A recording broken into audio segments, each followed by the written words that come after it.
hermanos, en el día de hoy, el sermón que les he traído es un fuerte impulso en la vida del creyente. Y nuestro texto de estudio va a ser 2 Corintios 5, del 14 al 16. 2 Corintios 5, del 14 al 16.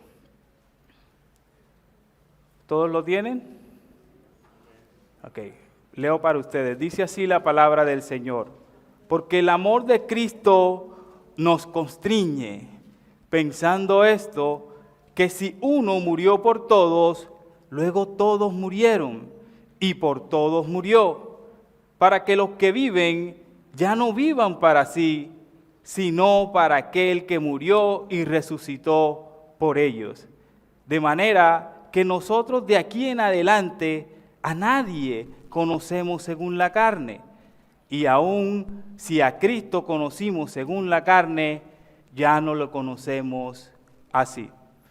Mis hermanos, muchas veces, en ocasiones, cuando el problema toca nuestra puerta de una forma fuerte, muy fuerte, nosotros terminamos ocupándonos de ese problema con todo nuestro ser. Pasamos todo el tiempo pensando en dicho problema, hasta tal punto que termina gobernando toda nuestra vida.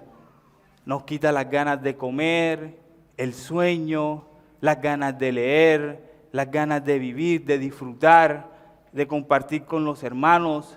También nos cambia nuestra manera de ser, nuestra manera de vivir. Y terminamos prácticamente desesperados. Y nos apremia solucionarlo de una rápido. Y también perdemos comunión con nuestros hermanos y con las demás personas que nos rodean. Llegamos a estar completamente controlados por ese problema, que pasamos preocupados todo el tiempo por dicho problema.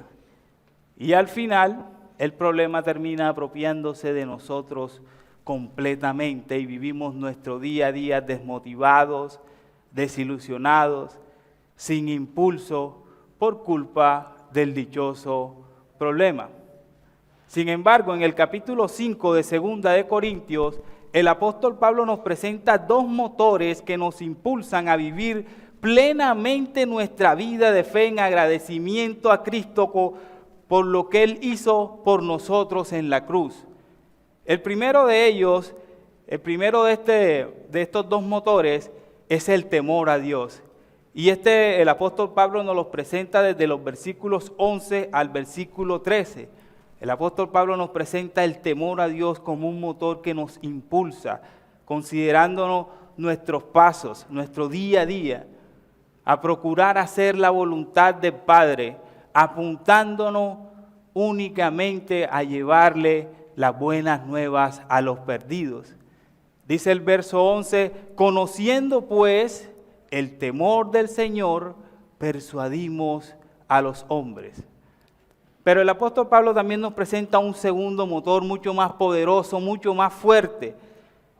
Y este motor que nos impulsa a ser agradables a Dios haciendo su voluntad es nada más y nada menos que el amor de Cristo. Este amor tan profundo, tan insondable, tan inmerecido, tan incondicional, es el que impulsa a Pablo a vivir para Cristo y llevar a cabo la voluntad de su Señor, predicando las buenas nuevas a los perdidos. Así que como primer punto, mis hermanos, hablaremos un poco de el fuerte impulso. ¿Cuál es este fuerte impulso? Bueno, el que les había comentado anteriormente, el amor de Cristo. Dice el verso 14, porque el amor de Cristo nos constriñe. Y ahora bien, vale la pena destacar que los estudiosos de las Escrituras no se han colocado de acuerdo en cuanto a esta frase. No se han colocado de acuerdo a que cuando Pablo dice el amor de Cristo nos constriñe, está hablando o del amor de Cristo por los creyentes o del amor de los creyentes por Cristo. Y personalmente creo que no debemos separar lo uno de lo otro, porque la palabra del Señor nos enseña que si nosotros amamos a Dios, que si en nosotros existe algún afecto entrañable por Dios, alguna motivación de darnos a Él, de abandonarnos todos los días a Dios, es simple y llanamente porque Dios nos amó primero. Primera de Juan 4:10 dice, en esto consiste el amor, en que nosotros hayamos amado a Dios.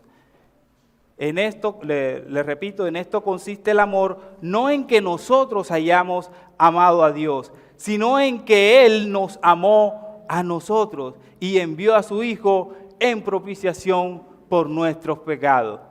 Sin embargo, mis hermanos, cuando hablamos de amor, si salimos allá afuera y le preguntamos a la mayoría de personas que si aman a Dios, ¿cuál creen ustedes que es la posible respuesta que van a dar? Que sí, ¿cierto? Esa es la posible respuesta. Y esta respuesta está basada en algún sentimiento que dice esta persona tener por Dios. Pero las Escrituras nos dicen que el hombre natural, o sea, el inconverso, el no creyente, aquel que no ha creído en el Evangelio, aquel que no ha entendido su estado en que se encuentra, su estado miserable, lleno de pecado y que realmente no tiene una relación con Dios, por más mariposas que sienta en el estómago o por más que se lo imagine, no ama a Dios. Para él es imposible amar a Dios. Las Escrituras son muy claras con esto. Para el hombre natural no puede amar a Dios, es sumamente imposible. No hay manera, mis hermanos, no hay manera. Juan 3, del 18 al 20 dice, el que en Él cree no es condenado, pero el que no cree ya ha sido condenado, porque no ha creído en el nombre del unigénito Hijo de Dios. Y esta es la condenación, ¿cuál? Que la luz vino al mundo y los hombres amaron más las tinieblas que la luz, porque sus obras eran malas. Porque todo aquel que hace lo malo aborrece la luz y no viene a la luz para que sus obras no sean reprendidas. Así que cuando la mayoría de personas dicen, sí, yo amo a Dios, y bajo la base de algún sentimiento, sin venir a Cristo en arrepentimiento y fe, pues mi hermano no le ama. Y ese no es el amor que nos presentan las Escrituras. Ese no es el amor, mis hermanos. Y creo que el mayor ejemplo de esto es el apóstol Pablo, cuando él, siendo todo un religioso, entregado completamente a lo que él decía era la causa de Dios, persiguiendo la iglesia, él no amaba a Dios, no lo amaba. Porque no puedes amar o no se puede amar a Dios desperdiciando el único camino que Dios ha dado para reconciliar a los hombres con Él, el cual es Cristo. Así que es imposible, mis hermanos. El mismo Señor se le apareció a Pablo en camino a Damasco. ¿Y qué le dijo? Pablo, ¿por qué me amas? No, ¿verdad? ¿Por qué me persigues? ¿Por qué me persigues? Pablo no le amaba.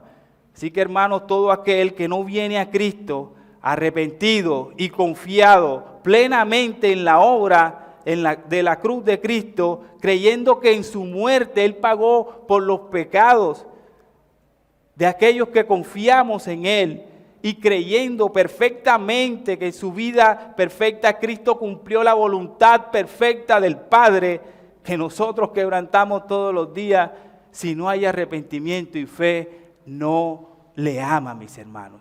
No le ama, no importa lo que sientas, no importa lo que te imagines, no importa lo que expreses, absolutamente no le ama. Sin arrepentimiento y fe es imposible amar a Dios. Amar a Dios, mis hermanos, no es una cuestión de sentimientos hermosos expresados por una persona que ni siquiera tiene una relación con Él, con personas que están apartadas de Dios. No, esa no es la cuestión, mis hermanos. Solo y únicamente en Cristo Jesús el hombre es sacado de su amor por la oscuridad, de su amor por las tinieblas, y es llevado a amar a aquel que lo amó primero, aquel que envió a su Hijo a morir por sus pecados. A este amor, mis hermanos, es el que se refiere el apóstol Pablo cuando dice: el amor de Cristo nos constriñe.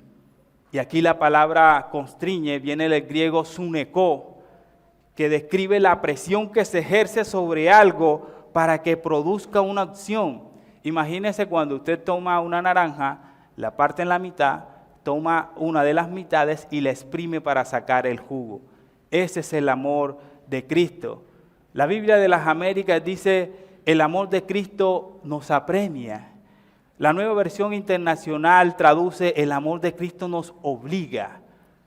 Y la Nueva Traducción Viviente dice, el amor de Cristo nos controla. La versión Dios habla hoy dice, el amor de Cristo se ha apoderado de nosotros completamente. Y otras versiones dicen, el amor de Cristo nos gobierna. Entonces, el amor de Cristo por Pablo y el amor de Pablo por Cristo es lo que lo gobierna, lo controla, lo apremia, lo impulsa y se ha apoderado completamente de él, de modo que toda su vida él la dedica simplemente a vivir por su Señor, porque él le ama y porque su Señor también le ama. Su vida es Cristo por encima de todas las cosas. Y todos los creyentes tenemos esa obligación, mis hermanos, todos. Esa es nuestra máxima prioridad en nuestra vida, vivir para Cristo. Mi hermano, si estás vivo debes de entender que la única razón por la cual respiras es para que vivas para tu Señor. No hay más opciones, mis hermanos. Solamente es vivir para Cristo, porque Él fue quien te sacó de ese estado miserable en que estabas. Él fue el que te amó primero. Y ahora lo que debe de brotar de ti, estando reconciliado con Él, es un anhelo, es un impulso, controlar todo tu ser.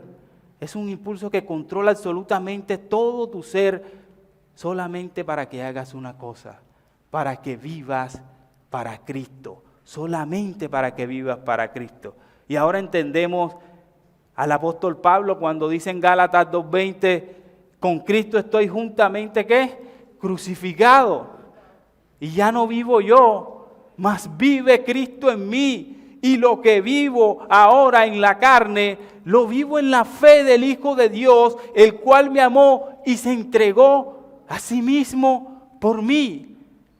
Esa es nuestra razón de vivir. Esa es nuestra razón de vivir, mis hermanos. Solo por Cristo. En ese mismo orden de idea, lo que Pablo quiere expresar en este versículo es un enfoque general y amplio, es que el amor de Cristo nos impulsa a Él y a todos los creyentes a vivir por Cristo.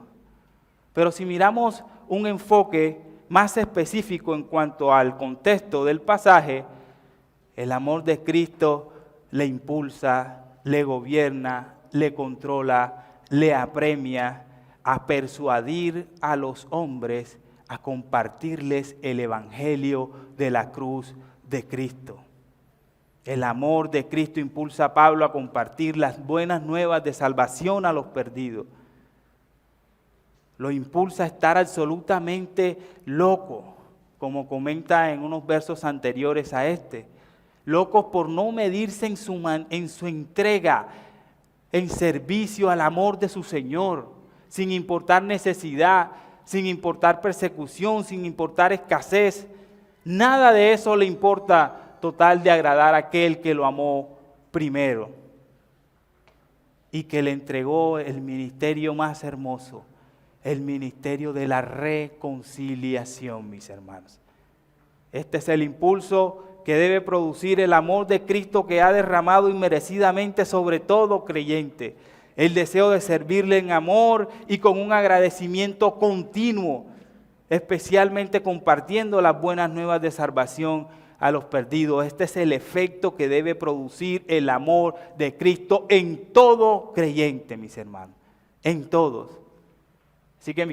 Así que mis hermanos, en nuestras oraciones debemos de pedirle al Señor que a través de su Santo Espíritu nos dé la capacidad de aplicar en nuestras vidas la predicación de su palabra todos los días. y a las personas que tengamos más cerca.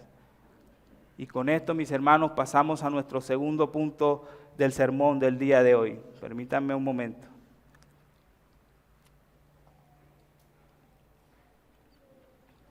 Nuestro segundo punto es lo que incrementa el impulso.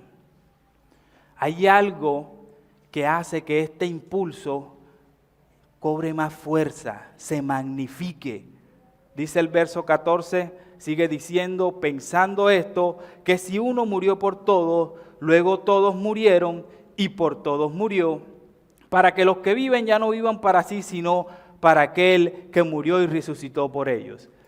Entonces, el amor de Cristo impulsa a Pablo a servirle con una fuerza desmedida, tremenda, inmesurada, con un mayor ahínco cuando piensa en el significado del Evangelio. Y en este punto, mis hermanos, es necesario considerar o que consideremos o que consideres qué es el Evangelio. Considera cuál era tu condición antes a los ojos de Dios. Considera cuál era el costo de tu salvación, cuál fue el costo de tu salvación. Considéralo, mi hermano, para que el amor de Cristo en ti se incremente. Es necesario que cada día reflexionemos, pensemos, meditemos en la obra que Cristo hizo por nosotros en la cruz, su obra preciosa de redención. Y es interesante la confesión de fe, a modo de resumen del Evangelio, que el apóstol nos presenta en esta porción de las Escrituras. ¿Cuál es esta confesión? Bueno, que si uno murió por todos, luego todos murieron. Y esto apunta a que en el Evangelio anuncia la muerte de un sustituto, el pago de la pena que nosotros merecíamos pagar. Esto es lo que en teología se conoce como la sustitución penal. O sea, que Cristo en la cruz tomó nuestro lugar y cargó con nuestro castigo cuando murió. En este sentido, el apóstol Pablo, cuando él dice, uno murió por todos, está apuntando a Cristo. Y aquí la palabra por es muy importante, porque esta palabra por en el griego significa hiper, que cuando se usa en relación a la muerte de Cristo significa sustitución. Veamos algunos textos. Mateo capítulo 26, verso 28. Dice la palabra del Señor, leo para ustedes. Porque esto es mi sangre del nuevo pacto, que por muchos es derramada para remisión de los pecados.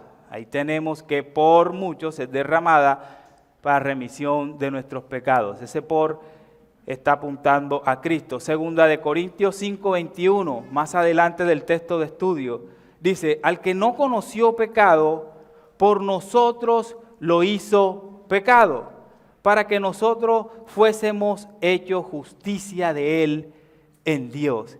Y este texto es de suma importancia, mis hermanos.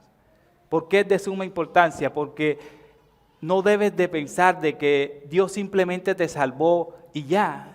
Dios simplemente con su amor te salvó y pasó por alto todas las cosas. No, mi hermano, alguien tuvo que morir. O era Cristo o éramos nosotros por toda la eternidad, pero alguien tenía que morir. Por la gracia del Señor fue Cristo. Y a Él le debemos toda la gloria y toda la honra. Hubo un sustituto, mis hermanos, que pagó la pena que nosotros por toda la eternidad íbamos a pagar. Y esta es la respuesta al interrogante, ¿cómo es que un Dios justo y santo perdona a una multitud de pecadores? Bueno, mis hermanos, la respuesta es Cristo, a través de Cristo, quien tomó nuestras vestiduras de pecado, ocupando nuestra posición, nuestro lugar, y nos dio en su gracia sus vestiduras santas y su posición perfecta. Cristo se hizo maldición por nosotros. Así que nosotros en agradecimiento por Cristo debemos de vivir como dice Efesios 5, verso 2. Leo para ustedes, dice, y andad en amor como también Cristo nos amó y se entregó a sí mismo por nosotros, ofrenda y sacrificio a Dios en olor fragante.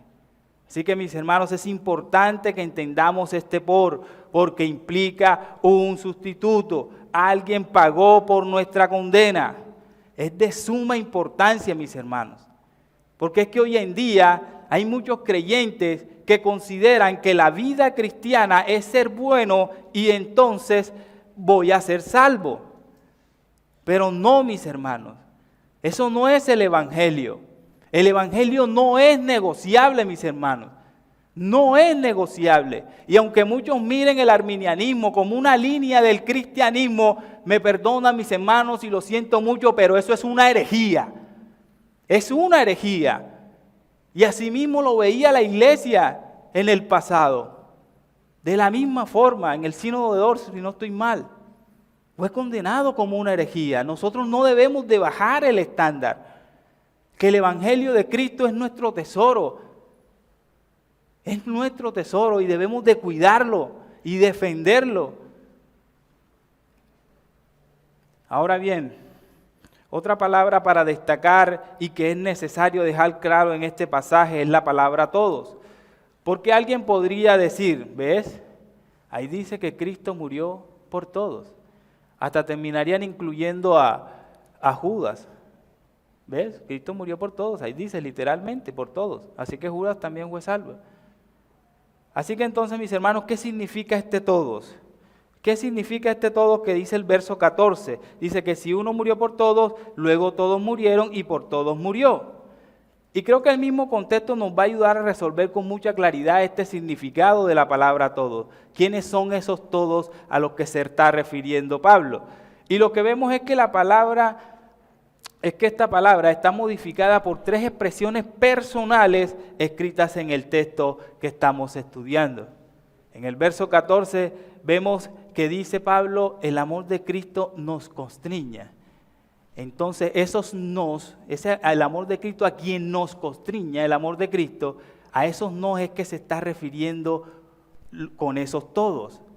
A esos todos son por los que Cristo murió y por ende a esos por los que Cristo murió es a lo que el amor de Cristo nos constriña. En el verso 15 dice, y también esos todos son aquellos que viven para Él. Todos los que viven para Él son aquellos, mis hermanos, por lo cual Cristo murió. En el verso 16 dice, de manera que nosotros aquí en adelante a nadie conocemos según la carne. Otra vez vemos nosotros, Pablo y los corintios, Pablo y los creyentes. Esos son las personas por las cuales Cristo murió. Esos no, mis hermanos, nada más y nada menos se está refiriendo es a los creyentes, nada más y nada menos que a los creyentes. Y eso es lo que se conoce también como la expiación limitada, que Cristo murió por los suyos, que Cristo murió por las ovejas y que su obra es efectiva, asegurando la salvación completa para aquellos que el Padre le dio desde antes de la fundación del mundo. Entonces, mis hermanos, como creyentes es importante que tengamos esto bien claro, ya que el reflexionar en la obra de Cristo en la cruz por nosotros nos imprime una fuerza, nos incrementa la motivación, nos da un plus extra para ir en pos de los perdidos en respuesta del gran amor que Cristo nos dio. Y quiero darte una reflexión en este punto. Entender que cuando Cristo murió, los suyos estábamos unidos a Él y que el Padre consideró que en Él fue pagada nuestra deuda y que en su resurrección hemos resucitado también a una nueva vida, nos impulsa a tener un eterno agradecimiento por aquel que nos salvó plenamente sin hacer absolutamente nada, sin que hagas nada, mis hermanos. Fuiste salvado por gracia. Fuiste salvado por gracia, mis hermanos. Así que dice el verso 15 para ir adelantando, y por todos murió para que los que viven ya no vivan para sí, sino para aquel que murió y resucitó por ellos. Este es el amor de Cristo. Este es el amor que constriña a Pablo, que gobierna su vida. que le impulsa a servirle sin importar las dificultades. Él entendiendo que Cristo murió por él, ese amor se engrandece, se magnifica, el impulso cobra más fuerza, una fuerza inmesurada para ir por los perdidos. Te pregunto, ¿te sucede lo mismo, mi hermano? ¿Te pasa lo mismo? Cuando piensas en el Evangelio, ¿te incrementa ese impulso por ir por los demás? ¿O qué excusa tienes? ¿Tu trabajo? ¿Tu esposa? ¿Tu enfermedad? ¿El COVID y sus variantes? Oh, no, espérate, ¿qué voy a predicarle yo a mi papá si mi papá eso es más terco?